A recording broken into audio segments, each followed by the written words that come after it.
Right. Group 2కి సంబంధించి women రిజర్వేషన్లో Congress ప్రభుత్వం కొంత కొరత పెట్టిందని చెప్పుకోవచ్చు. దాని మీద ప్రస్తుతం మనతో పాటు మాట్లాడడానికి దాసరి ఉషా ఉన్నారు. మాట్లాడదాం. నమస్తే అక్క. నమస్తే. బాగున్నారా? బాగున్నాను. ఇంతవరకు ఎవరు ఈ సమస్యని ఎలిగేషన్ చేయలేదు, దీని మీద ఎవరు మాట్లాడలేదు మన తెలంగాణ రాష్ట్రంలో ఇప్పటివరకు. అసలు ఏంటి సమస్య, ఏంటి, ఏ విధంగా విమెన్ రిజర్వేషన్కి గండిపడ్డదని చెప్పుకోవచ్చు? ముందు నేను మాట్లాడేది ఏది కూడా కాంగ్రెస్ పైన ఏదో రాళ్ళు వేయడానికో బురద జల్లడానికో కాదు. ముందుగా నేను చెప్పదలుచుకున్నది ఏంటంటే, దీన్ని రాజకీయ కోణంగా కాకుండా నిజంగా అసలుకు టీజీపీఎస్సీ గ్రూప్ 2 రాసినటువంటి మహిళా అభ్యర్థులకి ఏ విధంగా నష్టం జరుగుతుందో చెప్పడానికి రావడం జరిగింది. మరి 29 డిసెంబర్ 2022 నాడే నోటిఫికేషన్, అంటే బీఆర్ఎస్ హయాంలోనే నోటిఫికేషన్ ఇచ్చారు. 783 పోస్టులు అప్పుడు ఉన్నాయి. ఆ సమయంలో బీఆర్ఎస్ సమయంలో ఎంతో చక్కగా ప్రతి ఒక్క పోస్ట్కి, ఇప్పుడు మీ కెమెరా తరణ నుంచి కూడా చూడొచ్చు, ఇక్కడ జనరల్ ఓసీలో జనరల్కి ఎన్ని సీట్లు, ఉమెన్కి ఎన్ని సీట్లు అని చెప్పేసి ప్రతి ఒక్క పోస్ట్కి కూడా వివరించడం జరిగింది. సో దానివల్ల మనకి 432 పోస్టులు జనరల్లో, మహిళా అభ్యర్థులకి ప్రత్యేకించి 351. అంటే జనరల్లో కూడా మళ్ళీ మహిళలు ఉండొచ్చు, కానీ మహిళలకి తక్కువలో తక్కువ కమ్సే కమ్ 351 పోస్టులు పెట్టిళ్ళు. దాని తర్వాత మనకి ఎప్పుడైతే కాంగ్రెస్ పాలన మొదలైందో, కాంగ్రెస్ పార్టీలో 10th ఫిబ్రవరి 2024 నాడు ఒక జియో నెంబర్ 3, 13th ఫిబ్రవరి 2024 జియో నెంబర్ 35, ఈ 2 జీవోలు వచ్చినాయి. 2 జీవోలు వచ్చినా రాకపోయినా 33 1/3% అంటే 33.33% వరకు మహిళలందరికీ కూడా రిజర్వేషన్ కల్పించడం జరుగుతుంది. అది కోర్టు తీర్పులు కూడా ఎన్నో రాష్ట్రాలలో, రాజస్థాన్ కోర్టు కూడా తీర్పిచ్చింది, హైకోర్టులన్నిట్లలో కూడా తీర్పులు ఇవ్వడం జరిగింది. సో ఆ విధంగా చూసుకుంటే ఇప్పుడు మొన్న రిజల్ట్స్ వచ్చినప్పుడు 777 మందిని సెలెక్ట్ చేశారు. సో 777 మందిలో 33.33% అంటే మహిళలు సెలెక్ట్ అవ్వాల్సింది 259 మంది. కానీ మహిళలు ఎంతమంది సెలెక్ట్ అయ్యారంటే కేవలం 168 మంది మాత్రమే. అంటే 259 నుంచి 168 అని అంటే ఎంతమంది తేడా ఉన్నారో మీరు ఒక్కసారి ఆలోచించాలి. ఒకసారి క్యాలిక్యులేట్ చేస్తే మనకు తెలుస్తుంది. 91 మెంబర్స్ దగ్గర అంటే 91 మంది మహిళా అభ్యర్థులకి నష్టం జరుగుతుంది. మరి ఇది ముఖ్యంగా ఇప్పుడు రాజ్యాంగ ఉల్లంఘన జరిగింది కదా, మరి తేడా ఎక్కడ వస్తుందంటే, మీకు ఇంతకుముందు ఎట్లనైతే బీఆర్ఎస్ హయాంలో మనకి జనరల్, ఉమెన్ అని చెప్పేసి ఉన్నాయో, కాంగ్రెస్ పాలనలో ఏం జరిగిందంటే నోటిఫికేషన్ని మళ్ళీ రివైజ్ చేసింది. సో రివైజ్డ్ గైడ్ లైన్స్ అని చెప్పేసి దాంట్లో ఈ విధంగా బ్రేకప్ వేకెన్సీస్ ఏవేవైతే ఉన్నాయో, ఓసీకి 1, ఈడబ్ల్యూఎస్కి ఈ విధంగా, బీసీ మళ్ళీ ABCDE SC ST PH ఇవన్నీ కూడా ఈ విధంగా, స్పోర్ట్స్ మెన్స్కి ఈ విధంగా రిజర్వేషన్లు ఉన్నప్పుడు ఎక్కడెక్కడ ఇవ్వాలి అని చెప్పేసి రాసినప్పుడు ఇక్కడ జనరల్ అనే విభాగం, మహిళ అనే విభాగం రాయలే. ఇక్కడ మనకి తూటు పడిచింది. అంటే ఇప్పుడు ఒక్క సీట్ ఉంటే ఆ ఒక్క సీట్ జనరల్కి వెళ్ళిపోతుంది, 2 ఉంటే 2 సీట్లు జనరల్లోనే వెళ్ళిపోతున్నాయి. మరి మహిళలకి ఈ విధంగా చూసుకుంటే మరి ఎక్కడ లాభం జరుగుతుంది? మరి మహిళలకి రిజర్వేషన్ రానట్టే కదా. మరి ఇది తప్పిదం జరిగింది అని చెప్పేసి మనకి రిజల్ట్స్ 11 మార్చికి మనకు ఒక జనరల్ లిస్ట్ వచ్చిందన్నమాట. వీళ్ళందరూ సెలెక్ట్ అయ్యారు అని చెప్పేసి, అంటే క్వాలిఫై అయిన వాళ్ళ లిస్ట్ మొత్తం ఇచ్చిళ్ళు. కొన్ని వేల సంఖ్యలో ఉన్నారు. దాని తర్వాత మళ్ళీ దాంట్లో నుంచి సెలెక్టెడ్ అంటే 777 మంది మాత్రమే సెలెక్ట్ చేశారు కదా, వాళ్ళకి మాత్రమే సెలెక్షన్ లిస్ట్ అని చెప్పేసి ఒకటి సపరేట్గా పిలిచింది 22 మే. సో ఆ సమయంలో ఈ రిజల్ట్ బయటకు వచ్చేసరికి మహిళా అభ్యర్థులందరూ కూడా ఆందోళనలోకి వెళ్ళిపోయారు. అరే మాకు ఎంతో మంచి మార్కులు వచ్చినాయి, మాకు ఇప్పుడు ఎస్సీ కోటా కానీ ఓసీ కోటాలలో కానీ ఓసీలలో కూడా ఉమెన్కి కోటా ఉంటుంది, ఎస్సీలలో ఉండే ఉమెన్కి కూడా కోటా ఉంటుంది, ఎస్టీలలో ఉండే ఉమెన్కి కూడా కోటా ఉంది. సో ఈ విధంగా అరే రిజర్వేషన్లు పెట్టుకుంటే నాకు ఏ ర్యాంక్ వస్తుంది అని చెప్పి వాళ్ళకంటూ ఒక అంచనా ఉంటుంది కదా, ఎంతో మంచి ర్యాంకే వస్తుంది, సెలెక్ట్ అయిపోయినాం ఖచ్చితంగా అని అనుకున్నారు. కానీ సెలక్షన్ లిస్ట్ చూసిన వెంటనే ఒక్కసారి వాళ్ళు గుండె బద్దలైపోయింది. అసలు వాళ్ళు ఎట్లా ప్రిపేర్ అవుతారో ఒకసారి ఆలోచించండి. మహిళలు ఇంట్లో ఒక్కళ్ళే పెళ్ళైన వాళ్ళు పిల్లల్ని చూసుకుంటూ భర్తకి ఏదైనా కావాలి అని అనుకుంటే టిఫిన్ బాక్సులు పెట్టుకుంటూ వాళ్ళందరినీ ఉద్యోగాలకు పంపించుకుంటూ ఉన్న కొంచెం ఖాళీ సమయంలో అటు ఫ్యామిలీని, అటు అత్తగారింటిని, ఇటు అమ్మగారింటిని, ఇటు పిల్లలని, అటు హస్బెండ్ని అన్నీ చూసుకుంటూ అసలు ప్రపంచాన్ని ఫ్రెండ్స్ అనేటిది వదిలేసి సినిమాలు షికార్లు ఏవి లేకుండా ఇంట్లో కూర్చొని బుద్ధిగా చదివేటటువంటి మహిళలు వీళ్ళందరూ. అంత త్యాగం చేస్తే సడన్గా సెలక్షన్ లిస్ట్లో వాళ్ళకి లేకపోయేసరికి ఒకసారి వాళ్ళ ఆవేదన చూడండి. మీరు చెప్పినట్టు చూస్తే టాప్ పొజిషన్స్ ఉంటాయి నాకు తెలిసి వచ్చేవి కూడా, అవన్నీ మిస్ అయినప్పుడు ఖచ్చితంగా వాళ్ళు బయటికి రావాలి, వచ్చి మాట్లాడాలి, చేయాలి. ఇంతవరకు ఎవరు బయటికి రాకపోవడానికి కావచ్చు, రాజకీయ నాయకులు కూడా దీని మీద ఎక్కువగా మాట్లాడింది లేదు ఇప్పటివరకు, మీరు తప్ప. అంటే మీరు ఫస్ట్ ఎలిగేట్ చేస్తూ ఉన్నారు ఇది, మరి ఎందుకు మాట్లాడలేదంటే వాళ్ళు? ఇప్పుడు వాళ్ళందరూ కలిసి వెళ్ళారు పాపం. 27వ తారీఖు మే రోజు, 27 మే రోజు వాళ్ళు టీజీపీఎస్సీకి వెళ్ళి మాకు ఈ విధంగా అన్యాయం జరుగుతుంది, మహిళా రిజర్వేషన్ అమలు కాలేదు, పూర్తిగా అమలు కాలేదు అని చెప్పేసి పోయి అభ్యర్థించారు టీజీపీఎస్సీలో. అభ్యర్థిస్తే కనీసం వాళ్ళని పట్టించుకోలేదు. నెక్స్ట్ మళ్ళీ వచ్చేసారి నోటిఫికేషన్స్ విడుదల చేస్తాం కదా దాంట్లో ఇస్తామని అన్నారు. అంటే అదేమి జవాబు? అంటే ఇప్పుడు ఒక పక్క అసలు ఉన్న నోటిఫికేషన్లు రిలీజ్ చేయమని నిరుద్యోగులు అందరూ కొట్లాడుతున్నారు. ఇప్పుడు మళ్ళీ నెక్స్ట్ నోటిఫికేషన్ అంటే ఎగ్జాక్ట్లీ ఇప్పుడు కాంగ్రెస్ ఇచ్చిన హామీలు ఏంటిదంటే గ్రూప్ 2 పోస్ట్ అన్నిట్లలో పోస్టులు పెంచుతామని అన్నారు. వీళ్ళు పోస్టుల గురించి కూడా అడగట్లేదు. ఉన్న పోస్టులలోనే ఉన్న దాంట్లోనే మేము నిజంగా రాసినాం, మాకు లైబ్రరీ లేకపోయినా, మాకు ఏసీ రూములు లేకపోయినా, మాకు తిండి దొరకకపోయినా, మాకు నీరసించిపోయినా కూడా మేము అంత కష్టపడి మేము చదువుకున్నాం, కానీ నేడు మాకు రాలేదు అని చెప్పేసి వాళ్ళ ఆవేదన. ఎందుకు ఇన్ని రోజులు అని అంటే ఇప్పుడు కోట్ల చుట్టంగా తిరగాలి అని అంటే లక్షల రూపాయలు పెట్టుకోవాలి ఏ అడ్వకేట్ దగ్గర అయినా కూడా. ఎంతమందికి తిరిగారో మనకి తెలియదు. అసలు చెప్పులు అరిగే విధంగా తిరుగుతున్నారు ఒక్కొక్కరు. ఒక అమ్మాయి నాకు ఆదిలాబాద్ నుంచి ఫోన్ చేసింది. ఎన్నోసార్లు ఇక్కడికి వచ్చి ఎంతోమందిని రాజకీయ నాయకులని కూడా ఎంతోమందిని కలిసింది, అయినప్పటికీ కూడా ఫలితం రాలేదు. ఎక్కడికి పొమ్మంటారు వాళ్ళని? ఇప్పుడు టీజీపీఎస్కి పోయినా కూడా రిప్లై లేదు. ఇప్పుడు ఎంతోమంది రాజకీయ నాయకులను కలిసినా కూడా రిప్లై లేదు. అందుకనే ఏం చేయాలో అర్థం కాలేదు వాళ్ళకి. నిన్న రాత్రి నాకు వాళ్ళు సడన్గా ఫోన్ చేసేసరికి నేను మొన్న పెట్టినటువంటి ప్రెస్ మీట్లో మహిళల గురించి చెప్పడం జరిగింది. అక్క, మహిళలలో టీజీపీఎస్సీ గ్రూప్ 2 బాధితుల మహిళల రిజర్వేషన్ గురించి కూడా మాట్లాడండి అని చెప్పారు. ఏంటి అని చెప్పేసి ఆరాధిస్తే ఒక పెద్ద కథనే వచ్చింది బయటకి. సో ఈ విధంగా రాజ్యాంగ ఉల్లంఘన జరిగినప్పుడు ఎవరు ఎందుకు మాట్లాడట్లేదు? ఒక పక్క అగ్రనేత, కాంగ్రెస్ అగ్రనేత రాహుల్ గాంధీ గారు రాజ్యాంగాన్ని పట్టుకొని తిరుగుతున్నారు. అక్కడ ఆయన ఉన్నటువంటి ఏరియాలల్లో కాలేజీలు, స్కూళ్ళు, హాస్టళ్ళు అని చెప్పి తిరుగుతూ ఉన్నారు. ఇక్కడనేమో అసలు రాజ్యాంగం రాసిన అంబేద్కర్ గారు ఇచ్చినటువంటి ఫలాలకు తూట్లు పొడిచే ప్రయత్నం చేస్తూ ఉన్నది కాంగ్రెస్ పార్టీ. మరి నాయకులు స్పందించకుండా వాళ్ళకు ఎట్లా న్యాయం జరగాలి? ఇప్పుడు బీసీల గురించి బోల్డ్ అంతా పోరాటం చేస్తామని చెప్పేసి కాంగ్రెస్ పార్టీ ఈడ మస్తు చెప్తుంది, ఎందుకంటే అధికారంలో ఉన్నది కాబట్టి.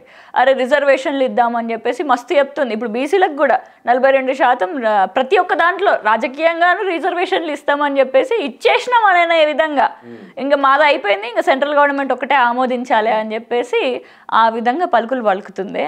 కానీ మరి ఇక్కడ మహిళా అభ్యర్థులు నేడు గ్రూప్ 2 ఎగ్జామ్లలో మరి ఓసీలల్లా, బీసీలల్లా, ఎస్సీలల్లా, ఎస్టీలల్లా, బీసీలల్లా కాదు, ఓసీ, ఎస్సీ, ఎస్టీ, ఈడబ్ల్యూఎస్, ఈ నలుగురికి మరి అన్యాయం జరుగుతున్నప్పుడు మీరిచ్చిన జీవో కాపీని, జీవో నెంబర్ 3 అది మీరే ఉల్లంఘించినప్పుడు మరి ఇవేం పాటిస్తారు? ఆల్రెడీ ఉన్నాయే మీరు ఇంప్లిమెంట్ చేయలేకపోతున్నారు. ఇప్పుడు ఓసీలలో 99 మందికి మహిళలకి రావాలి రిజర్వేషన్, కానీ వాళ్ళు ఇచ్చింది ఎంత? కేవలం 52 మందికే. అంటే ఇక్కడ దగ్గర 47 మందికి, అంటే 50% మహిళలని వాళ్ళకి అన్యాయం జరిగినట్టే కదా. ఈడబ్ల్యూఎస్లో 20 మందికి ఇవ్వాలి రిజర్వేషన్ మహిళలకి, ఇచ్చింది ఎంతమందికి? 0. అంటే ఒక్క మహిళకి కూడా ఇప్పటివరకు ఎన్నుకోలేదు ఈడబ్ల్యూఎస్లో. అట్లనే ఎస్సీలలో 45 మంది మహిళలకి ఇవ్వాలి, 24 మందికే ఇచ్చిళ్ళు. అంటే దీంట్లో కూడా మళ్ళీ 50% కోత పెట్టినట్టే. ఎస్టీలలో 23 ఇవ్వాలి, కేవలం 15 మందికి మాత్రమే ఇచ్చిళ్ళు. సో ఈ విధంగా ఉన్నదే నువ్వు ఇంప్లిమెంట్ చేయలేకపోతే ఇంకా నువ్వు ఆ కాన్స్టిట్యూషన్ని పట్టుకోనేందుకు? ఇంకా మన తెలంగాణలో వచ్చి అట్లాంటి మాటలు ఎందుకు మాట్లాడడం? రైట్. ఇప్పుడు వీళ్ళకు న్యాయం జరగాలంటే పరిస్థితి ఏందక్క? ఎట్లా సాధ్యమవుతుంది అందుకు? వీళ్ళకి న్యాయం జరగాలి అని అంటన్నా ఇప్పుడున్నటువంటి టీజీపీఎస్సీ వాళ్ళు నిజంగా తప్పు చేశారు. ముందు తప్పును ఒప్పుకోవాలి, ఒప్పుకొని మళ్ళొకసారి ఇప్పుడు యాక్చువల్లీ ఇప్పటివరకు ఇంకా మెడికల్ వెరిఫికేషన్ కాలేదు.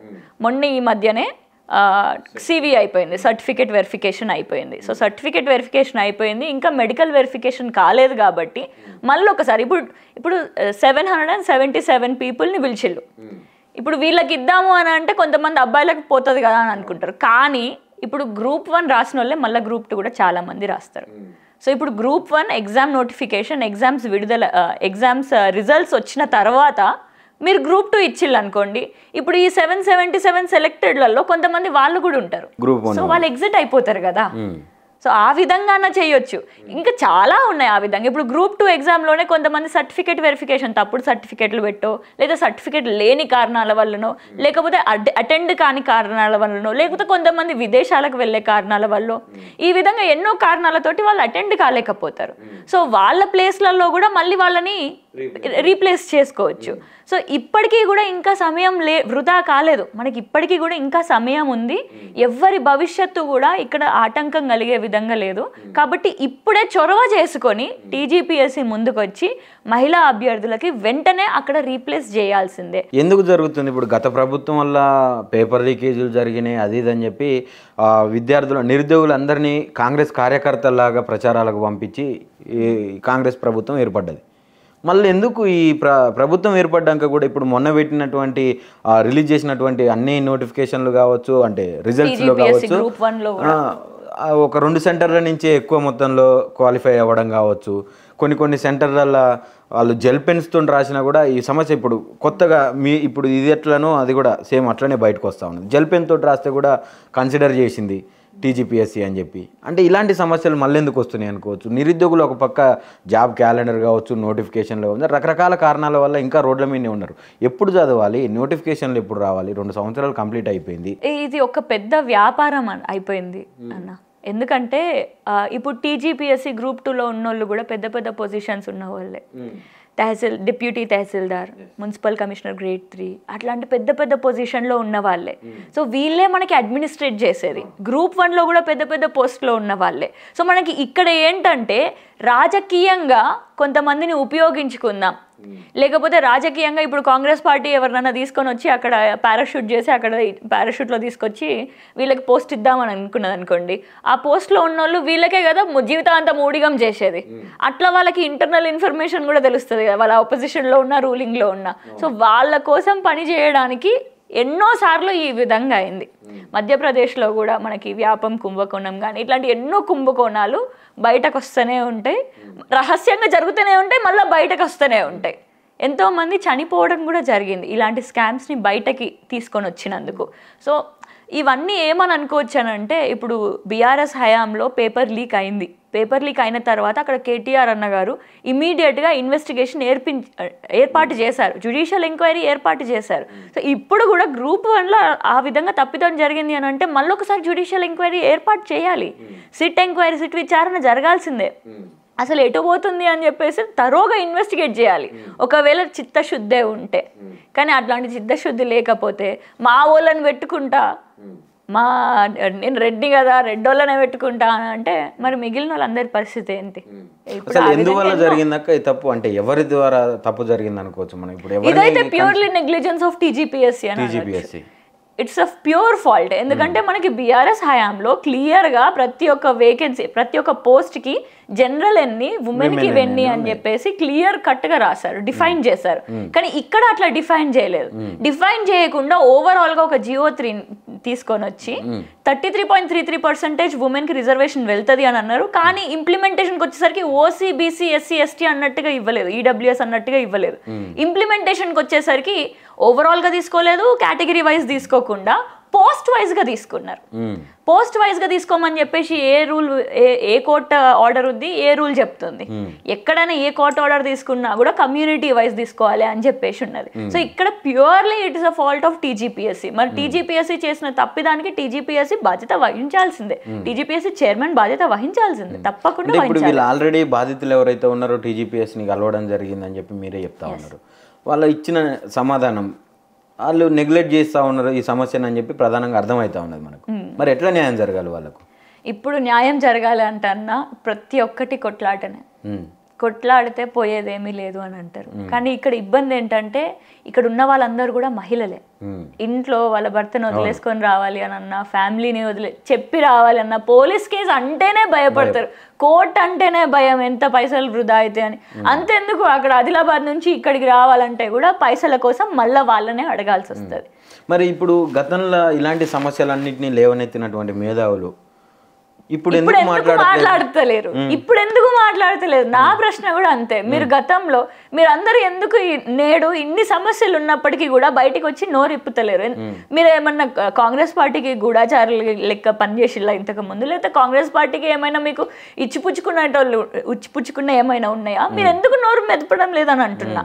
పెద్ద పెద్ద పొజిషన్స్ లో ఉన్న వాళ్ళు ఉన్నారు. మీరు ఇక్కడ ఉన్నటువంటి యువకులకే, మహిళలకే హామీ ఇచ్చిళ్ళు, ఖచ్చితంగా మన కాంగ్రెస్ ప్రభుత్వం వచ్చిన తర్వాత మీ అందరికి అది చేస్తాం, ఇది చేస్తాం, పోస్టులు పెంచుతాం, ఎవ్రీ ఇయర్ జాబ్ క్యాలెండర్ విడుదల చేస్తాం, నిరుద్యోగ భృతి ఇస్తాం, ఇవన్నీ కూడా చెప్పిళ్ళు. మరి నేడు ఇవన్నీ ఏం అవసరం లేదు, మాకు మీ నిరుద్యోగ భృతి అవసరం లేదు, మాకు ఏం అవసరం లేదు, వాళ్ళు కార్డు కూడా ఇస్తాను, విద్యా భరోసా కార్డు 5 లక్షల రూపాయలు, అది కూడా అవసరం లేదు, ఆఖరికి యువ వికాసం ఏది అవసరం లేదు మాకు. జస్ట్ మాకున్న పోస్టులు, మీరు పోస్టులు పెంచాల్సిన అవసరం కూడా లేదు, మాకున్న పోస్టులు మాకు ఇవ్వండి అని అంటున్నారు. వాళ్ళతోనే అయితే దాకా మీరు అనుకుంటున్నారా? ఒకవేళ నిజంగా వాళ్ళు బయటికి రావాలన్నా కూడా మీరు అన్నట్టుగా ఫ్యామిలీస్ ఉంటాయి, కోర్టు మెట్లు అనగానే ఎవరైనా ఏ ఫ్యామిలీ అయినా ఆలోచించాల్సి వస్తుంది. ఒక్కసారి పోతారు, 2 సార్లు పోతారు, పదే పదే పోలేరు కదా. ముందుండి ఒకళ్ళు నడిపించాల్సిన అవసరం ఉన్నది వాళ్ళకు. అలా చూసుకుంటే మరి ఏ మహిళల్ని, చిట్యాల ఐలమ్మ గారు ఉన్నారు, రోకలి బండ ఎత్తుకొని, ఆమె వయసులో చాలా పెద్ద ఆవిడ, అయినా కూడా ఉద్యమం చేయలేదా? దున్నేవాడిదే భూమి అని చెప్పేసి ఎంత పెద్ద పోరాటం చేసింది. బెల్లి లలిత అక్క అసలు తను నోరు తెరిచి మాట్లాడితే, గలం ఎత్తితే మొత్తం షేక్ అయిపోయేది ఒకనాడు తెలంగాణ కోసం. తనల్ని 17 ముక్కలుగా నరికి భువనగిరి బావుల్లో పడేసిళ్ళు, అయినా కూడా ఉద్యమం ఆగిందా? ఇప్పుడు వీళ్ళందరూ కాదు, అంతెందుకు మీరు పెళ్లి చేసేసుకొని ఏం చేస్తారు, ఏం చేయగలుగుతారా రాజకీయం అని చెప్పి నన్ను కూడా విమర్శించిళ్ళు. మరి నేడు నాకు పెళ్ళైంది, అయినా కూడా నేను రాజకీయంలో లేనా? అదే విధంగా ఒంటరిగా ఎట్లా ఉంటారు మహిళలు అని అంటారు. మరి సునీత విలియమ్స్ లాంటి వాళ్ళు ఒక్కళ్ళే భూ ప్రపంచాన్ని, ఈ మండలాన్ని దాటేసి చంద్రమండలానికి పోయి ఒక్కళ్ళే బతకలేదా? వాళ్ళ కుటుంబాన్ని ఇక్కడ వదిలేసి. అంత మాత్రాన తనకు రెస్పాన్సిబిలిటీ లేదని కాదు కదా. మన భారతదేశం పరువుని, ప్రతిష్టని ఒక దగ్గర తీసుకెళ్ళింది తను. ఆ విధంగా ఇప్పటి వరకు చూసుకుంటే ఏ ఉద్యోగంలోనైనా మహిళలు పోరాటం చేస్తే ఎక్కడా కూడా ఓటమి అనేటిది ఎరగలే. కాబట్టి తప్పకుండా గ్రూప్ 3 అభ్యర్థులు ముందుకొస్తారు. వాళ్ళ ఇంట్లో వాళ్ళని వాళ్ళే కన్విన్స్ చేసుకొని ముందుకొస్తారు. వాళ్ళ దగ్గర ₹1 లేకపోతే అడిగితే కోట్లల్లో ఇచ్చేటోళ్ళు కూడా ఉన్నారు నేడు ఇదే తెలంగాణ గడ్డ పైన. అడిగితే ఒక బలమైన ఉద్యమానికి తెరలేపుతుంది అనుకోవచ్చా మళ్ళీ గ్రూప్ 2 నుంచి? అంటే ఈ సమస్య ద్వారా 100% అన్న. అడగంది అమ్మాయినా కూడా మనకి భోజనం పెట్టదు కదా. అవన్నీ కూడా మహిళలకి 100% తెలిసిన విషయాలే, అద్దినట్టు తెలిసినటువంటి విషయాలే. సో తప్పకుండా మా కోసం మేమే అడగాలి అని చెప్పేసి ముందు పోరాటం చేస్తారు. అట్లనే ఇప్పటి వరకు నన్ను ఎవరైతే సంప్రదించారో మరి వారితో పాటు ఇంకా ఎంతో మందికి అసలు ఈ విషయం కూడా తెలియదు. కొంతమంది మహిళలకి ఈ విషయం తెలియదు. కొందరు ముందుకు వచ్చారు, ఇంకొంతమంది ఆలోచనలో ఉన్నారు, ఇంకొంతమందికి అసలు ఎరగలే, ఇంకా సెలెక్ట్ కాలేదు కదా అని చెప్పేసి ఇంకా పుస్తకాలన్నీ క్లోజ్ చేసి మళ్ళీ ఇంటికే పరిమితం అయిపోయే మహిళలు కూడా ఉన్నారు. కానీ నేడు మీ ద్వారా అట్లాంటి మహిళలందరికీ కూడా తెలియజేయాలి అని చెప్పేసి నేను అనుకుంటున్నాను. ప్రతి ఒక్కరిని కూడా ముందుకు రావాలి అని చెప్పేసి నేను కోరుకుంటున్నాను. థ్యాంక్ యూ అక్క, thank you so much. Thank you అన్న. జై తెలంగాణ. ఈ విషయంలో ఏదైతే ఉన్నదో మహిళలు కూడా కొంచెం అప్రమత్తంగా ఉండి ఖచ్చితంగా ఒకవేళ ఈ సమస్య తెలుసుకోలేకపోయిన వాళ్ళు కూడా ఖచ్చితంగా వాళ్ళు ఒకసారి మళ్ళీ రివైజ్ చేసుకొని దీని మీద ఒక బలమైన పోరాటానికి తెరలేపాల్సిన అవసరం ఉన్నది. ఖచ్చితంగా మహిళలకు సంబంధించినటువంటి రిజర్వేషన్ను ఎంతైతే కాంగ్రెస్ ప్రభుత్వం కోత పెట్టిందో ఖచ్చితంగా మళ్ళీ దాన్ని తిరిగి పొందే విధంగా పోరాటం చేయాలని చెప్పి దాసరి ఉషా గారు డిమాండ్ చేస్తూ ఉన్న పరిస్థితి చూస్తూ ఉన్నాం.